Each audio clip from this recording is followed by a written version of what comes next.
Dogs fans, and welcome to After the Dogs Roar, a brand new Western Bulldogs only show dedicated to all those wonderful members, supporters and fans of our great club, the Western Bulldogs. Now today is a massive opening episode as we have a look at the episode agenda. We're going to be doing an overview of the game on Saturday night between Carlton, the round 4 clash at Etihad Stadium, which will include my 3, 2 and 1 votes for the After the Dogs Roar Best and Fairest award. Also going to be doing a stats wrap up after round 4, which will include the leading goal kickers, disposals, marks and tackles. Also going to be having a look at where we stand on the AFL ladder. We're also going to do an overview of the VFL match between Richmond, Footscray played at Punt Road Oval.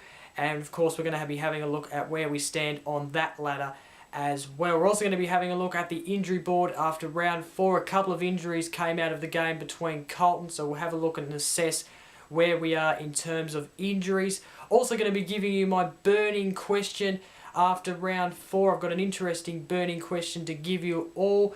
And we're also going to be looking towards round 5 between the Brisbane Lions coming up at Etihad Stadium on Saturday night. That will include my predictions for that match. And we're going to be finishing the episode with the 3 questions in 3 minutes, which is questions basically given by the fans in the Western Bulldogs forum. So let's get straight into the show, having a look at Saturday night's game between Carlton. So of course on Saturday night we versed Carlton in our round 4 clash at Etihad Stadium. It was our away game, Carlton's home game, but of course it felt like a home game for us considering Etihad Stadium is our home ground. Now we came out in the first quarter, really good start, 5-1 to 2-1, which was pretty important because of course the 3-point defeat of Hawthorn was pretty disappointing. So to come out in the first quarter and play like we did was pretty good.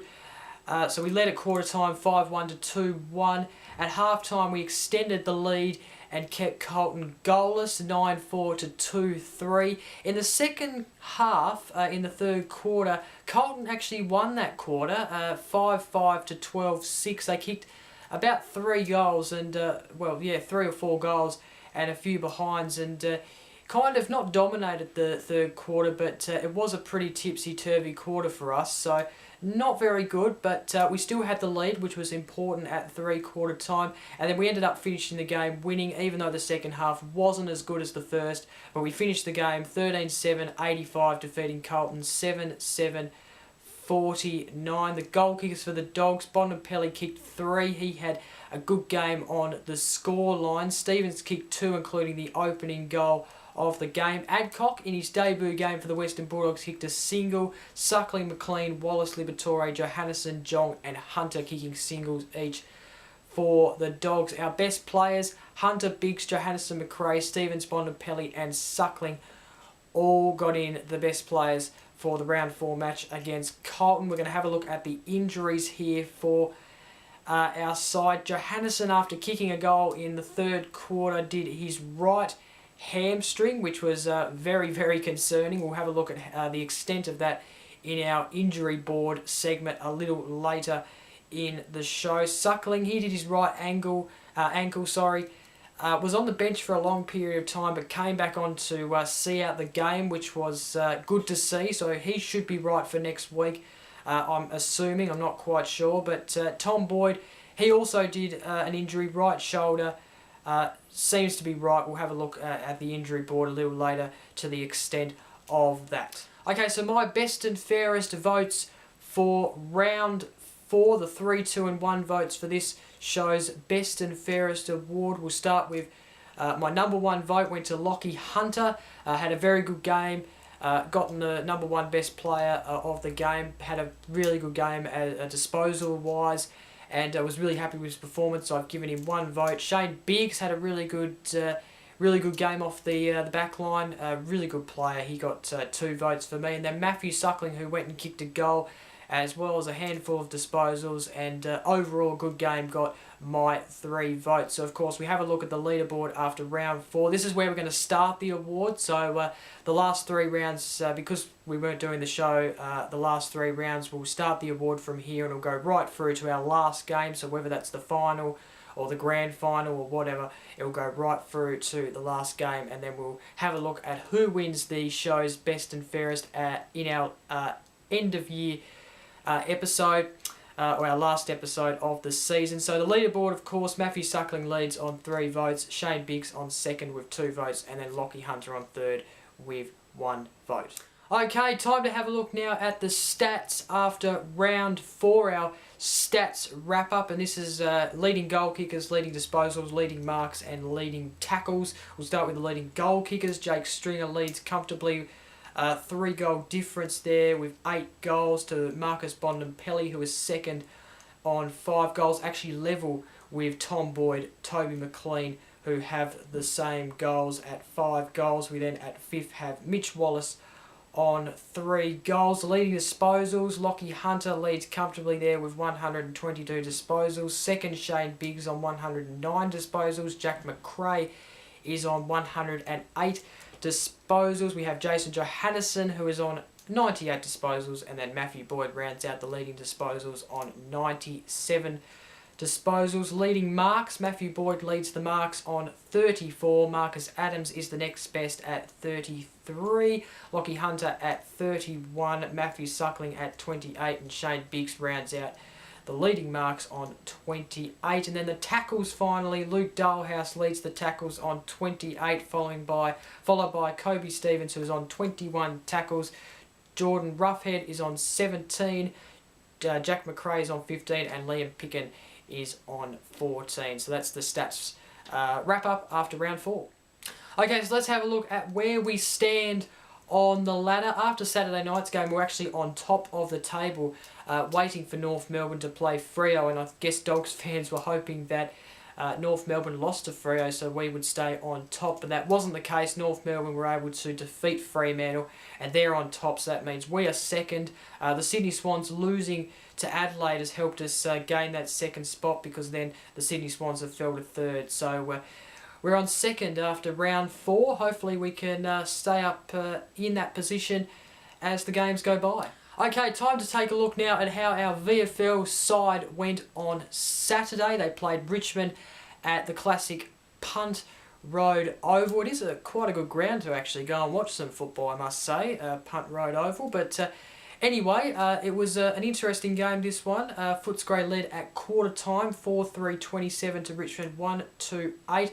Richmond were able to come back though and lead at half-time, 7-3-45 to Footscray, 5-9-39. So it was a pretty close game there, only a goal in it at half-time.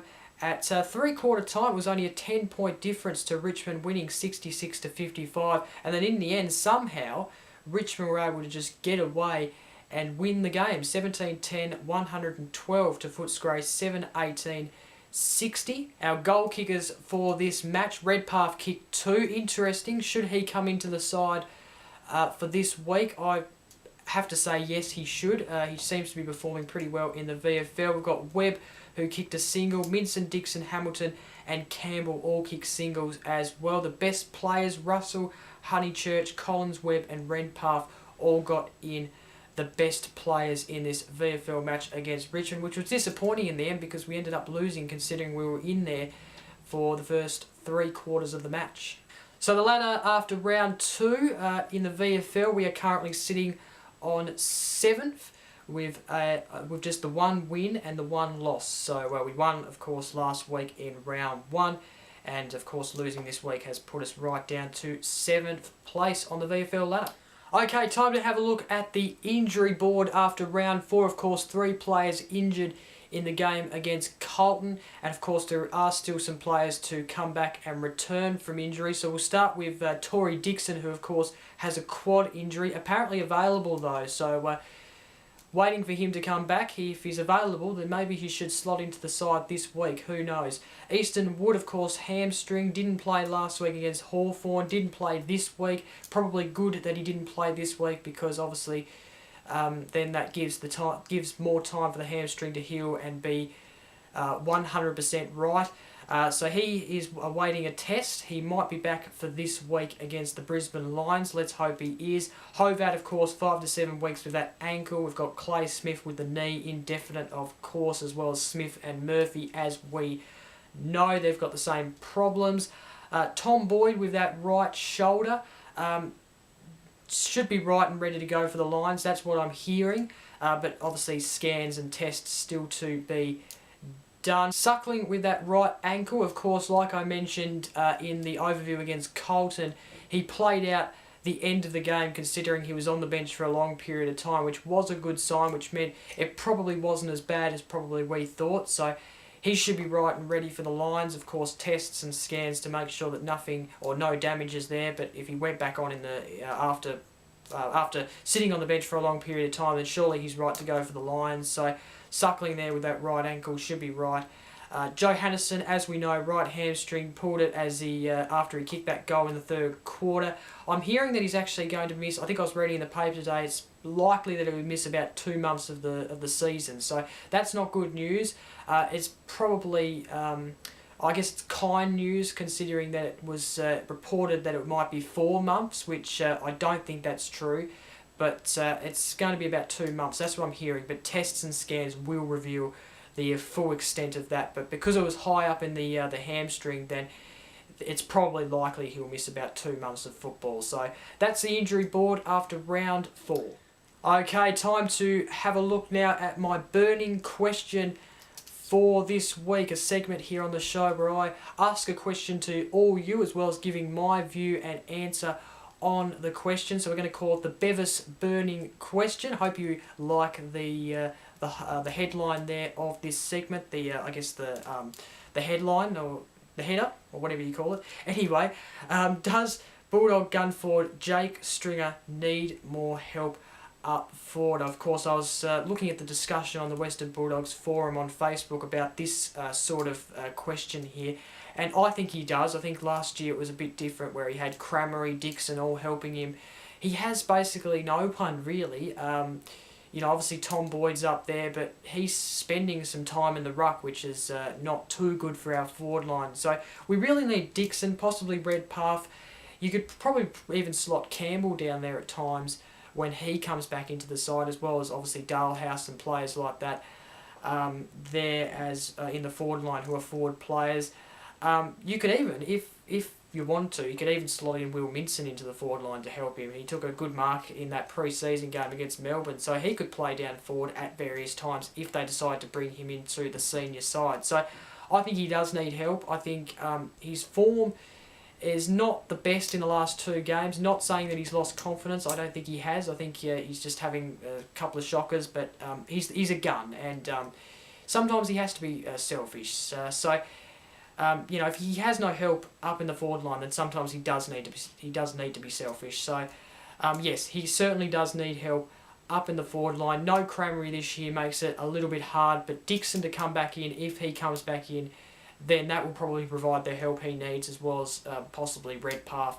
Of course, like we saw, kick 2 goals in the VFL, he needs to come back into the side as soon as possible. So he does need help, Jake Stringer, I reckon, up forward. Okay, time to look towards our next match, round 5, Anzac round. It is between the Brisbane Lions at Etihad Stadium, our home game. It is this Saturday night, 23rd of April, starting at 7:25 Melbourne time. And of course, live coverage. If you want to watch the game and you have Foxtel, then you can watch it on Fox Sports 3. That is the channel that it will be broadcasted on. And looking forward to this match. Brisbane Lions pretty impressive against the Gold Coast Suns on Saturday, I thought. I watched that game before watching the game v Carlton last week, and they were pretty impressive. So I think we need to stop a couple of players, Rich being one of them. There's a few others there as well that we probably need to stop. But they're coming to our home ground, and even though they defeated us last year in the last round of the home and away season, we are at our home ground. We are very dominant at Etihad Stadium. They don't play a lot of football at Etihad Stadium, the Lions. So I think we'll be pretty dominant in this game. I think we need to bring in Redpath for this game. I think that's a definite in for me. I think he needs to come in. There might be a couple of others there that need to come in. Possibly Campbell coming in as well. Maybe another backup ruckman besides Boyd, because Boyd needs to spend a lot more time up forward. So that's probably the possible wins. I think we should win this game. I'll be very surprised if we lose, but we have a good side. Of course, a couple of injuries will let us down, but we should be pretty dominant against the Lions. But they will not be easy, the Lions. Don't take them lightly, because they were pretty impressive against the Gold Coast Suns, and they haven't been too bad, especially in round 1. They kicked over 100 points away from home at Domain Stadium against the West Coast Eagles, so we can't take them lightly. We need to put the foot down early, accelerate, go right through to the end, and get the 4 points, and of course a big game coming up the next round against North Melbourne. Okay, time for probably one of my favourite segments that I'm looking forward to in this show, and that is the 3 questions in 3 minutes. So we'll put a clock on the screen. I have 3 minutes to answer 3 questions in my own words. I have 1 minute for each question pretty much, but of course I can take longer. Just once the 3 minutes ends, that's it. I have to stop answering questions. And these are questions specifically asked from you guys in the Western Bulldogs forum. So if you're not in the Western Bulldogs forum, then you can join. I'll put the link down in the description below. You have to be, of course, a Western Bulldogs supporter, member, fan. You can't be a Collingwood supporter or whatever, because if you try to join the group, we'll tell you to go away. So yeah, this is specifically asked in the Western Bulldogs forum. And it's exclusive to this very forum, so yeah, so you have to be in the forum to ask questions. So I put a post each week, people comment down below the questions, and I pick the 3 of the best. So we're going to start the clock right now and get this segment rolling. I've got my phone here, and the first question is from Matty Lyons. He asked, can we be contenders without Bob Murphy? Of course we can. Now, not to say that Bob Murphy is not going to be an influential loss, because he certainly is. He's the biggest loss of probably our whole entire season for so many, well, last couple of years. He's a big loss, probably since Tom Liberatore. He's our captain as well. That is a big loss. And of course, his leadership is not going to be out there, but I'm sure he's passed on his leadership to the leadership group, and we're more than a chance to win, I reckon. We've got a very exciting side. He will be a big loss though, and it will be hard without him, but we will carry on. We've still got an exciting side. We've still got all these players. Just looking at some of the leading disposal getters in the Dogs side so far: Hunter, Biggs, McRae, Johannesson, Boyd. When Johannesson comes back, he'll be influential in the side. And of course, they've got Matthew Boyd, who used to be a captain. They've got other leaders out there as well: Dale Morris, Easton Wood. They've got players who have played the club for a long period of time now. They'll be okay. They're still contenders. Let's not rule them out just yet. Our next question is from Chris Carey. Why do we put our big investment key forward in the ruck and expose him to injury when we have 2 good rucking options in the VFL? This is a good comment, and I have to agree. We shouldn't be playing Tom Boyd in the ruck, I don't think. I think he should be spending most of his time, 99% of his time, in the forward line, so he can improve his forward game and be able to be the gun forward that we are paying him to do, instead of putting him in the ruck. We should be putting, obviously Roughhead, and then as a backup probably Campbell. You could use Campbell as a forward and a backup ruck, because he can do both. Boyd can't. So we need to have Boyd in the forward line. We need to bring in someone like Campbell. I'm not sure about Redpath. I don't think Redpath will work in the ruck, maybe, but Campbell should be coming in and being the backup ruck, as well as Roughhead with the number 1 option. You've got Minson there as well, who can come in. Don't use Boyd in the ruck. He doesn't read the ball enough, in my opinion, in the ruck, and he needs to improve his forward game before he goes and moves on to the ruck position. As I've got 30 seconds on the clock, the next question, Adam Monaghan, I'm sorry if I pronounced that name, I'll probably do that a lot on this show. Has Jake Stringer lost his confidence?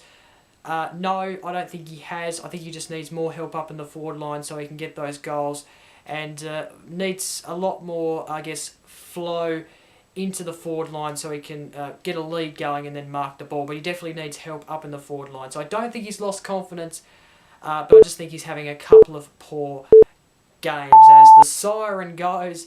And that is it. The 3 questions in 3 minutes is done. I thought it'd be easy. I thought I'd have a minute each to do the question, but I just went so overtime there. I had so many things to say, but I hope you enjoyed that segment, and that segment will be back next week. Have your questions ready. Okay, so that is it for the After the Dogs Raw opening episode. I hope you enjoyed this show. Of course, don't forget to like, comment, and share this video. Don't forget to join the Western Bulldogs forum, because this show will be interactive with the Western Bulldogs forum as opposed to my YouTube channel. So go get into that forum, and of course it is a secret group only available for the Western Bulldogs supporters, etc. So if you're a Western Bulldogs supporter, a die-hard Western Bulldogs supporter fan, then go join it. Don't forget to subscribe to this channel as well. If you're an all-round footy fan like I am, as well as being a Western Bulldogs supporter, then you can go check out my AFL show, the Ultimate AFL show. I do every Wednesday, talking about all the games, all the rounds.